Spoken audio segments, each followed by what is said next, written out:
안녕하세요. 언더우드 국제대학에서 경제학을 전공 중인 손규진이라고 합니다. 발표를 시작하기 전에 저에 대한 이야기를 조금 더 해보자면, 저는 자연어 처리 혹은 이제 Natural Language Processing이라고 불리는 분야를 연구하고 있습니다. 물론 아직은 연구자라고 부르기엔 조금 귀여운 수준이지만 나름 논문도 쓰고 오픈소스 프로젝트도 하면서 열심히 커리어를 시작해 나가는 중입니다. 제가 연구하는 이 자연어 처리라는 분야는 인공지능의 여러 갈래 중에 하나로 한국어와 영어 같은 인간의 언어를 이해하고 구사하는 인공지능을 개발하는 것을 목표로 하고 있습니다. 자연어 인공지능과 같은 경우에는 대중적으로 이미 많이 소개가 되고 있는데, 예를 들어서 뭐 네이버의 파파고와 같은 번역기 혹은 스캐터랩의 이루다 같은 챗봇 등이 그 예시라고 할 수 있습니다. 이제 파파고를 조금이라도 써보신 분들은 다들 익히 알고 계시겠지만, 인공지능이 언어를 이해하고 생성하는 수준은 이제 거의 인간과 김등한 수준에 이르렀습니다. 그리고 이 때문에 많은 분들이 막연하게 미래에 대해서 부정적인 예언들을 하기도 합니다. 세계적인 석학분들은 아직 분들도 그 의견이 첨예하게 대립하고 있는 와중에 제가 뭐 미래에는 이렇게 될 것이다, 미래에는 어떨 것이다 라고 단정적으로 말씀드릴 수는 없겠지만, 오늘 이 자리를 빌려서 제가 자연어 처리를 공부하며 느낀 기록의 가치에 대한 이야기를 여러분에게 좀 전달을 해보고자 합니다. 결론부터 말하자면 미래에는 인간의 기록이 가지는 가치가 꽤 큰 변화가 생길 것입니다. 그렇지만 미래에는 뭐 어떨 것이다 라는 제 상상으로 넘어가기 전에 2021년 현재 인간의 기록이 가지는 가치가 어떻게 변화했는지 조금 살펴보도록 하겠습니다. 정부는 물론 이제 뭐 다양한 사기업들이 이 데이터 비즈니스에 뛰어들어서 우리의 기록을 가능한 많이 모아가기 위해서 혈안이 되어 있는 상태입니다. 다들 뭐 보실 일도 있었겠지만 뭐 카톡 연락 내용은 물론 대화 음성, 피부 사진, 두피 사진, 기침 소리, 손글씨 사진 등 모든 데이터가 돈이 되는 세상에 살고 있습니다. 20세기 그리고 또 심지어 21세기에도 수많은 무명 작가들이 심혈을 기울여 쓴 글이 돈 한 푼 벌지 못하고 한 부도 팔리지 않은 채 사라졌는데, 저희는 친구와의 카톡 내용을 이렇게 올바르게 동의만 구해서 데이터 회사에 넘김으로써 돈을 벌 수 있는 세상에 살고 있습니다. 본론으로 돌아와서 위 같은 현상은 다 인간의 기록이 그만한 가치를 가진다는 사실을 보여주고 있습니다. 분명 인공지능과 비슷한 시스템들은 꾸준히 존재해 왔는데 왜 이제서야 인간의 기록이 고평가가 되는 것일까요? 그것은 인공지능과 기존 시스템들의 문제 해결 방식의 차이에서 기인합니다. 대부분의 기존 자동화 시스템은 여전히 사람이 정해진 룰에 따라서 움직이는 방식을 채택하고 있습니다. 키오스크와 같은 것을 예로 들어도 뭐 결제창을 넘어가기 전에 뭐 잠깐 하면서 뭐 추가 주문, 뭐 소스라든가 뭐 간단한 사이드 디시를 권유하는 것은 개발자가 결제 버튼을 누르면 바로 결제창으로 넘어가지 말고 추가 주문을 권유해라라는 프로그래밍을 해두었기 때문입니다. 반대로 인공지능은 emergence라는 특징을 가지는데, 누군가가 직접 예외 조항들을 일일이 다 만들어두지 않아도 데이터를 바탕으로 미래의 일을 추측하고 행동할 수 있는 특징을 말합니다. 이렇듯 인공지능은 누군가가 이렇게 정말 세세하게 사전 정의를 해놓지 않아도 굉장히 범용적인 상황에 대처할 수 있지만, 그 대가로 무지막지한 양의 데이터를 필요로 합니다. 다들 이제 인공지능의 학습이 뭐 많은 데이터가 필요로 한다라고는 알고 계실 텐데, 이 무지막지한 양에 대한 기준을 조금 잡아드리자면, 제가 일하는 회사에서는 이제 컨텐츠 사업본부분들이 제가 필요로 하는 데이터를 직접 만들고 가공해 주시는데, 한 10,000개 정도는 만들어 주셔야지 제가 이렇게 구애를 이렇게 갸우뚱하면서 이게 과연 될까요? 안 될 것 같은데 하면서 일을 시작할 수 있는 수준입니다. 그리고 10,000개도 정말 정말 최소 수준으로 봐주시면 됩니다. 또 네이버는 이제 최근 네이버 같은 대기업의 경우에는 최근에 하이퍼플로아라는 한국어 인공지능을 공개했는데, 이를 학습하기 위해서 총 5,600억 개의 토큰 데이터셋을 활용했다라고 합니다. 이 토큰 데이터셋이라는 표현이 생소하실 분들을 위해 조금 더 와닿게 설명드리자면, 오늘 제가 이제 사전에 연습한 대로 강연을 긴장하지 않고 진행하고 있다면, 제가 지금 말하고 있는 속도를 기준으로 약 4,200년에서 4,300년 정도 제가 쉬지 않고 강연을 계속 이어나간다면 모을 수 있는 양의 데이터입니다. 그리고 네이버는 이 데이터를 뭐 네이버 블로그, 카페, 뉴스 기사, 뉴스 댓글, 지식인, 위키피디아, 그리고 국립국어원 등에서 수집을 했다라고 합니다. 정말 말 그대로 저희 기록의 총집합인 그런 인공지능으로 볼 수 있을 것 같습니다. 그리고 아이러니하게도 하이퍼플로버와 같은 네이버의 인공지능은 이제 준대형 정도 크기의 초기 인공지능이라고 부릅니다. 그러니 당분간은 인간이 뭐 쓸모 없어지고 인공지능에게 점령당하는 그런 걱정을 잠시 미뤄도 되지 않을까 하는 생각이 들긴 합니다. 그렇다고는 하지만 만에 하나 그런 세상이 오게 된다면 어떤 기록들이 가치를 가지게 될까요? 우선 대부분은 대부분의 기록들은 그 의미를 잃게 될 것입니다. 이전까지 인간의 기록이 차등 없이 모두 유의미한 가치를 인정받을 수 있었던 이유는 인간만이 할 수 있었던 행위였기 때문입니다. 간혹 기억을 후대에게 전승시키는 동물들은 있어 왔지만 이를 문서화하여 관리한 개체는 인간이 유일하다고 봐도 무방합니다. 그렇기 때문에 제가 술을 먹고 인스타에 한 마리나 적어도 그것만으로 대단하지는 못할지언정 어느 정도 가치를 남겨왔었던 것이죠. 그러나 이제는 더 이상 그렇지 못합니다. 비슷한 류의 기록을 남길 수 있는 새로운 개체가 등장을 하고 있는 상황입니다. 그렇다면 우리는 어떤 기록을 남기는 개체가 되어야 할까요? 제가 마치 대치동 1타 강사처럼 여러분 이걸 공부하고 이렇게 행동하시면 인공지능과 싸워 이기는 인간이 되실 수 있습니다. 라고 말씀을 드릴 수 있으면 참 좋겠지만 사실 아직 학부생이고 제 능력이 그렇게 뛰어나지도 못하고 그리고 인공지능이라는 기술이 그렇게 호락호락하지도 않습니다. 그렇기 때문에 일단은 오늘날 인공지능들이 무엇을 할 수 있는지 그리고 무엇을 할 수 없는지 확인해보고 기회를 한번 확인해 보도록 하겠습니다. 우선 오늘 제가 언급하는 인공지능은 모두 자연어 인공지능으로 국한되어 있다는 사실을 알아주셨으면 합니다. 자연어는 인공지능 중에서도 개발이 유난히 느린 분야여서 인공지능을 좀 과소평가하게 되실 수도 있는데 일단 넘어가 보겠습니다. 오늘 제가 여러분께 가장 소개해드리고 싶은 인공지능은 이제 일론 머스크가 창업한 오픈 AI라는 인공지능 연구단체의 연구물입니다. 이제 그 일론 머스크라는 그 이름에서 이미 어느 정도 느끼시겠지만 오픈 AI는 대단히 실용적이고 뭔가 상업적인 그런 기술의 개발보다는 와우 팩터가 조금 크고 사람들의 창의력을 자극하는 그런 연구를 하는 단체입니다. 이제 오픈 AI는 2020년 즉 작년 6월에 GPT-3라는 인공지능을 공개했습니다. 이 GPT-3라는 인공지능을 처음 들어보는 분들을 위해 조금 부연 설명을 하자면 이 GPT-3는 영어를 이해하고 작문하는 능력을 가진 그런 모델입니다.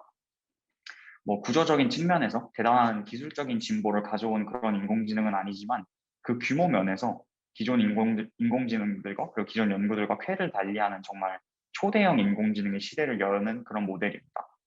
앞서 언급했던 네이버의 한국어 인공지능 하이퍼클로바도 GPT-3에 비하면 그 규모가 작은 편에 들어갑니다. 이 GPT-3는 되게 다양한 활용처를 가지는데 그 중에서도 제가 인상적이게 본 것 두 개가 이제 코파일럿 이런 것과 필로소퍼 AI라는 것입니다. 2021년 6월 9일에 앞서 언급한 GPT-3 모델을 활용해서 오픈AI는 코파일럿이라는 개발자 인공지능을 공개하게 됩니다. 해당 인공지능은 인간 개발자를 보조해서 C, C#, C++, 자바, 파이썬, 자바스크립트, 타입스크립트, 루비 그리고 고 등의 언어로 코딩이 가능한데 그 수준도 굉장히 높은 것으로 평가받습니다. 저희가 흔히 보는 문자의 그런 자동 완성 수준을 아득히 넘어서서 개발자가 코딩을 하고 있으면 그 의도를 파악을 하고 거의 단락 수준의 코드를 직접 만들어서 제공을 합니다.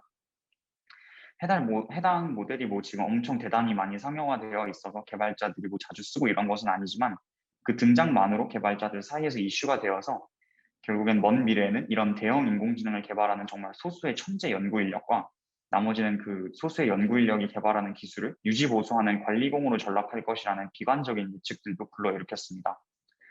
언어라고는 이제 파이썬 하나밖에 못 다루는 아기 개발자인 제 입장에서는 진짜 여간 무서운 인공지능이 아닐 수가 없습니다. 이 필로소퍼 AI라는 인공지능 역시 마찬가지로 GPT-3를 활용합니다. 해당 인공지능은 이제 사용자의 질문에 따라서 철학적인 대답을 생성을 하는데 보통 한 페이지 정도 되는 에세이를 답으로 제출합니다. 이것 역시 그 작문 능력이 굉장히 뛰어나서 한동안 이슈가 되었었는데 이제 스스로에 대해서 아는 것이 무엇이 있는가라고 인공지능한테 물어봤을 때 그 인공지능은 본인이 인공지능을 자각한다. 스스로가 의식을 가진 존재가 아니며 인간과 다르게 창의력과 감정을 결핍한다. 기술은 정말 많은 것을 모방할 수 있지만 인간과 완전히 같아질 수는 없다라고 대답하는 모습을 보여주었습니다. 이제 제가 필로소프 AI가 대단하다고 생각한 점은 그 전에 우리가 상상하던 인공지능의 한계를 대부분 아득히 뛰어넘기 때문입니다. 해당 모델이 생성하는 글을 보면 때로는 임의의 상황에 대한 상상을 통해 사용자의 공감을 구하기도 하고요. 역설법을 통해 사용자의 이목을 끌기도 하고 때로는 과장을 하며 경각심을 불러일으킵니다. 우리가 흔히 인공지능은 이런 어린 왕자식 문학적 상상력을 결여할 것이라고 예상하는 것과 전혀 다른 그런 모습입니다. 이외에도 정말 많은 연구단체들이 지금 이 순간에도 관련 연구를 공개하고 있습니다. 페이스북은 지난 8월에 7개 국어에 능통한 번역 인공지능을 공개했고 마찬가지로 페이스북은 사용자 말에 공감하며 대화할 수 있는 대화형 인공지능 역시 7월에 공개했습니다.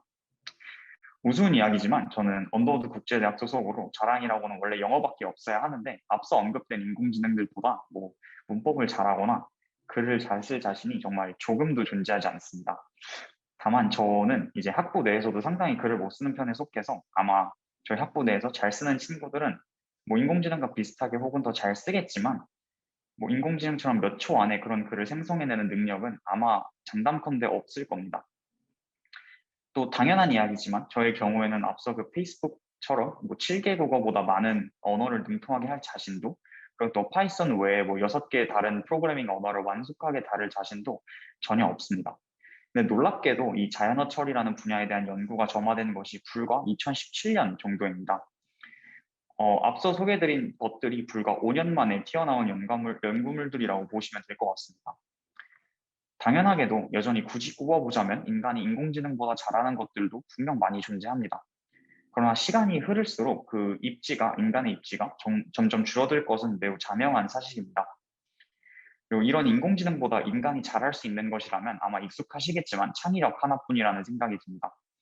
오해하시면 안 되는 게 제가 여기서 말하고자 하는 창의력은 뭐 코끼리를 삼킨 보아뱀, 모자를 보고 코끼리를 삼킨 보아뱀이라고 주장하는 그런 어린 왕자식 창의력보다는 인공지능을 이제 창의력의 도구로 활용하는 방법을 배우고 이를 바탕으로 더욱 의미 있는 기록들을 만들어 가야 된다라고 생각을 합니다. 앞서 예시를 통해 인간의 능력 중 대부분이 인공지능에게도 있음을 말씀드렸습니다. 그러나 현재 그리고 앞으로도 인간과 인공지능의 차이는 주체성에 있을 것 같습니다.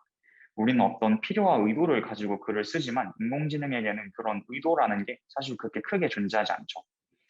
오늘 뭐 자리해주신 분들 중에 인공지능은 없는 것 같으니까 뒷담을 좀 해보자면 인공지능은 결국 굉장히 많이 똑똑한 엑셀에 불과합니다. 엑셀이 우리보다 뭐 계산을 잘하고 많은 것을 외운다 한들 엑셀이 뭐 인간보다 나은 개체네 라고 하진 않습니다. 이는 인공지능에게도 해당되는 이야기라고 저는 생각을 합니다. 이제 다시 본래 질문으로 돌아와서 우리는 어떤 기록을 남기는 개체가 되어야 할까요? 추상적으로 들리겠지만 일단 우리는 그 의도와 필요가 뚜렷한 기록을 남길 때 그 가치가 더욱 돋보이게 될 것입니다. 아마 앞으로는 기록을 남기는 과정에서 그 인공지능의 도움을 받는 것, 예로 뭐 번역기를 쓴다거나 자동 완성 기능을 활용하는 것은 전혀 흠이 되지 않을 것입니다. 그 결과 모두 수준급의 글을 쓰는 날이 오겠죠. 다만 그 글의 탄생 배경으로 평가를 받게 되지 않을까 싶습니다. 새로 나온 네이버가 새로 공개한 인공지능 서비스가 궁금해서 장난으로 몇 번 써본 것과 기후 변화에 대한 위험성을 경고하는 연설문을 인공지능에게 의뢰하고 완성된 연설문을 더 많은 대중에게 전달하기 위해서 인공지능에게 번역을 부탁하는 것은 그 무게가 전혀 다른 일이 될 것입니다. 아무리 그 전자의 글이 장난으로 생성하는 글이 셰익스피어만큼의 명필이다 하더라도 혹은 두 명 다 글을 한 줄도 적지 않았다 하더라도 아마 마찬가지일 겁니다. 이와 같이 앞으로 우리는 조금 더 본질적인 것으로 평가받게 될 것입니다. 글을 조금 잘 써서 혹은 제 입장에선 매우 안타깝지만 저처럼 발표를 조금 편하게 해서 남들의 기회를 뺏는 일은 아마 없을 겁니다. 이제는 정말 더 좋은 소재 그리고 더 좋은 가치관을 가져야만 더 의미 있는 기록을 남길 수 있는 세상을 우리는 살아가게 될 것입니다. 글쓰기나 디자인 혹은 그 무엇이 되었던 기술적인 요소와는 전혀 무관하게 말이죠. 대중의 시선을 사로잡는 화려한 표지도, 디자인도, 독자의 흥미를 이끌어낼 유려한 글솜씨도 모두 인공지능이 해결해 줄 수 있는 영역입니다.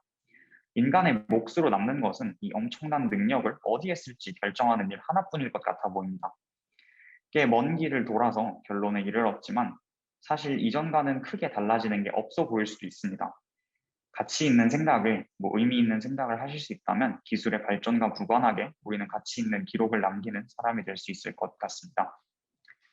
네, 이런 자리를 마련해 주신 TEDx 연세분들께 감사 인사를 드리며 발표를 마무리하도록 하겠습니다. 감사합니다.